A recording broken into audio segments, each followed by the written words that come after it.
Hello children, आप लोग कैसे हैं बच्चों। हमने आपको हिंदी 1 में तीसरा पार्ट शुरू करा दिया था जिसका नाम था शब्द विचार। शब्द विचार में हमने आपको बता दिया था कि शब्दों की उत्पत्ति के अनुसार हमने बताया था, क्योंकि हमने इससे पहले आपको बताया था कि इसके 3 भेद होते हैं। और हमने ये भी बताया था आपको कि इसके उत्पत्ति के आधार पर मैंने आपको समझा दिया था बच्चों। पहला उत्पत्ति में हमने आपको बताया था जिसमें देशज, विदेशज, तत्सम, तद्भव, इस तरह के शब्द आपको मैंने बताए थे। आज हम आपको आगे करने जा रहे हैं जिसमें हम रचना के आधार इसमें हम आपको बच्चों रचना के आधार पर समझाएंगे। थोड़ी देर के लिए डिस्टर्ब हो गया था बेटा, सॉरी। अब रचना के आधार पर हम इसको 3 भागों में बांट सकते हैं। ये 3 भाग है रूढ़ शब्द, यौगिक शब्द और योग रूढ़ शब्द। अब बच्चों जो रूढ़ शब्द होते हैं वो ऐसे शब्द होते हैं जिनके अर्थ परंपरा से चले आ रहे हैं और इनको कोई खंडित भी नहीं किया जा सकता, इनको खंड में बांटा नहीं जा सकता है। इनके जो उदाहरण हैं वो हैं जैसे वृक्ष, तालाब, नारी, पुरुष आदि। इसके बाद बच्चों आता है यौगिक शब्द। अब आप ये शब्द से ही पता चलता है कि योग माने जोड़ने पर, योग होना जोड़ना। तो यौगिक शब्द का मतलब होता है 2 या 2 से अधिक शब्दों को आपस में जब जोड़ते हैं तो यौगिक शब्द बन कहलाते हैं। उदाहरण के लिए कुछ शब्द हम बताते हैं जो आपकी पुस्तक में भी दिए गए हैं, जैसे है देवालय, छात्रावास, देवदूत आदि। अब आप देखेंगे बच्चों हम इनके खंड कर सकते हैं, जैसे कि देवालय 2 शब्दों से बना है, देव प्लस आलय। दूसरा है छात्रावास यानी छात्र तथा आवास, इनसे मिलके देवदूत, देव और दूत, यानी कि इन 2 शब्दों के मेल से, योग से ही ये एक शब्द बना है, इसीलिए हम इसको यौगिक शब्द कहते हैं। इसके बाद तीसरा आता है योग रूढ़ शब्द। ऐसे यौगिक शब्द जो सामान्य अर्थ ना प्रकट करके कोई विशेष अर्थ बताते हैं बच्चों, तो इनको हम यौगिक शब्द कहते हैं। जैसे कि पंकज, हिमालय। अब पंकज माने केवल वही नहीं है कि जो कीचड़ में से उगा हुआ कोई भी चीज़, पर ये पंकज माने कमल, तो ये एक रूढ़ शब्द है। इसी प्रकार हिमालय एक पर्वत है, तो ये एक किसी खास चीज़ का है, जैसे कि नाम है उसका, तो इसीलिए इसको इसके बाद एक और उदाहरण है जैसे है दशानंद, ये एक विशेष व्यक्ति का नाम है, अतः ये योग रूढ़ शब्द कहलाता है। अब दशानंद माने 10 आनंद है जिसके, यानी कि रावण, आपको पता ही होगा ये। तो इस तरह हमने देखा कि रचना के आधार पर 3 भाग होते हैं, इनको 3 भागों में बांटते हैं, रूढ़ शब्द, यौगिक शब्द और योग रूढ़ शब्द। अब इसके अलावा बच्चों तीसरा आता है प्रयोग के आधार पर। अब जिस तरह का हम प्रयोग कर रहे हैं उसके आधार पर शब्द भी बनते हैं। अब इनको हम 2 भागों में बांट सकते हैं, एक है विकारी शब्द और दूसरा है अविकारी शब्द। विकारी शब्द वो होते हैं जो, विकारी शब्द का विकार का अर्थ होता है परिवर्तन।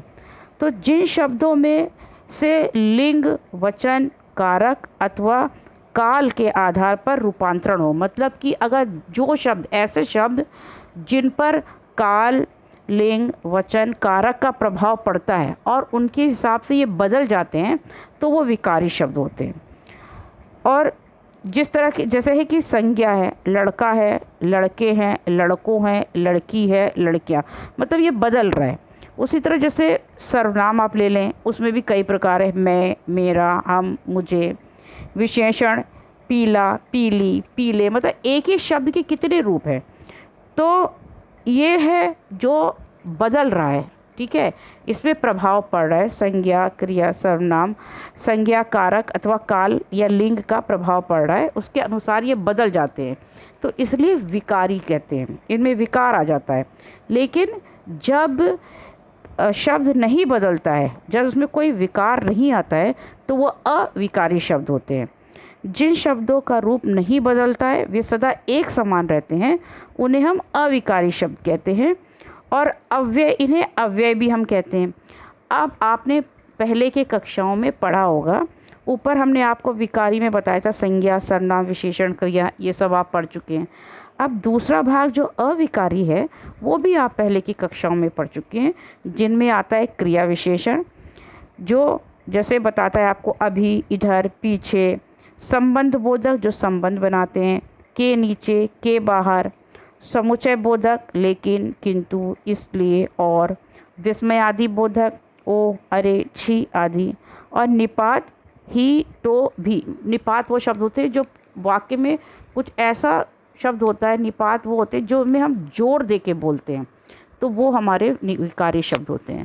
तो यहाँ पर बच्चों हमने बताया कि अविकारी वो होते हैं जिनमें कोई विकार नहीं आता है, यानी कि कोई बदलाव नहीं आता है, और विकारी वो होते हैं जिनमें बदलाव आता है। इसके उपरांत बच्चों अर्थ के आधार पर भी शब्दों की रचना होती है, और इसके भी दो भाग होते हैं, एक सार्थक शब्द और दूसरा निरर्थक शब्द। अब इनके नाम से ही बच्चे आप समझ जाएंगे कि इनका क्या मतलब होता है। जिन शब्दों का अपने आप में अर्थ होता है उन्हें सार्थक कहते हैं। मतलब जो शब्द ऐसे जो अपना मतलब बता देते हैं, जिनका कुछ अर्थ होता है, तो वो हो गए सार्थक शब्द। मतलब वो शब्द सुनते ही, जैसे लेसन हमने शुरू करते ही आपको एक उदाहरण दिया था, क म ल और ल म क, दोनों में वर्ण एक ही थे, लेकिन सही तरीके से एक में लगे हुए थे और दूसरे में एक सही तरीके से नहीं रखे थे। तो कमल तो सार्थक हो गया क्योंकि वो आपको मतलब समझ में आ गया, लेकिन ल म क उसमें आपको मतलब समझ में नहीं आया। तो उसी तरह सार्थक शब्द वो होते हैं जिनमें उनका अर्थ होता है, उन्हें सार्थक कहते हैं। और सार्थक शब्द के अंतर्गत में क्या आता है, जब आप शब्द भंडार पढ़ते हैं तो उनमें बहुत सी ऐसे हेडिंग्स हैं जो इसके अंतर्गत आते हैं। जैसे एकार्थी, एक अर्थ वाले, अनेकार्थी, जब एक ही शब्द के अनेक अर्थ होते हैं, विलोम, पर्यायवाची, श्रुतसम, भिन्नार्थक शब्द, ये सारे प्रकार जो हैं वो सार्थक शब्द के अंतर्गत आते हैं, क्योंकि ये एक अर्थ हमें स्पष्ट अर्थ देते हैं। जबकि निरर्थक शब्द वो होते हैं जिन शब्द का कोई अर्थ नहीं होता है। बच्चों कभी कभी हम बात करते करते कुछ शब्द ऐसे बोलते हैं जिनका वास्तविकता में कोई अर्थ नहीं होता है। जैसे कि खाना वाना खा लेना, खाना तो हम समझते हैं उसका अर्थ है, लेकिन वाना जो शब्द हम प्रयोग करते हैं उसका कोई भी अर्थ नहीं होता है, तो ये निरर्थक शब्द है। जैसे काम वाम कर लेना, नाश्ता वाश्ता बना देना, तो इसमें आप देखेंगे कि एक शब्द तो ऐसा है जिसमें अर्थ है, परंतु दूसरा उसके साथ ऐसा शब्द लगा है जिसका कोई अर्थ नहीं होता है। तो बच्चों इस तरह से हमने आपको ये वाला पाठ शब्द मैंने आपको पाठ करवा दिया है। यहाँ हमारा पाठ पूरा हो गया है, शब्द विचार हमने पूरा करवा दिया। पाठ के पीछे प्रश्न उत्तर दिए गए हैं, इनको आपको करना, ये करना बहुत ही आसान होगा क्योंकि आपको पुस्तक में इसके उत्तर मिल जाएंगे। अब बच्चों आप पीछे पन्ने में आएंगे तो यहाँ देखेंगे कि तत्सम और तद्भव शब्द भी दिए गए हैं, जिनको आप करने की कोशिश करिएगा। जैसे यहाँ पर है, ऊपर वाला तो हम नहीं बता रहे क्योंकि ये किताब से ही आपको उत्तर मिल जाएगा। और संस्कृत भी आप क्लास 7 तक तो पढ़ ही रहे हैं, तो इसमें भी आपको तत्सम शब्द मिल जाएंगे।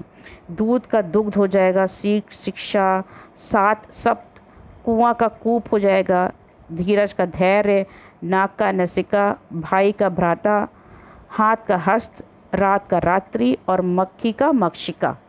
तो ये शब्द आप कर लीजिएगा, आपको होमवर्क भी मिल जाएगा। तो यहाँ हमने शब्द विचार कर लिया है बच्चों। नेक्स्ट क्लास में हम दूसरा चैप्टर शुरू करेंगे। तब तक के लिए बच्चों अपना ख्याल रखिएगा और इस पाठ को एक बार पुनः ज़रूर पढ़ लीजिएगा। Thank you children, have a good day.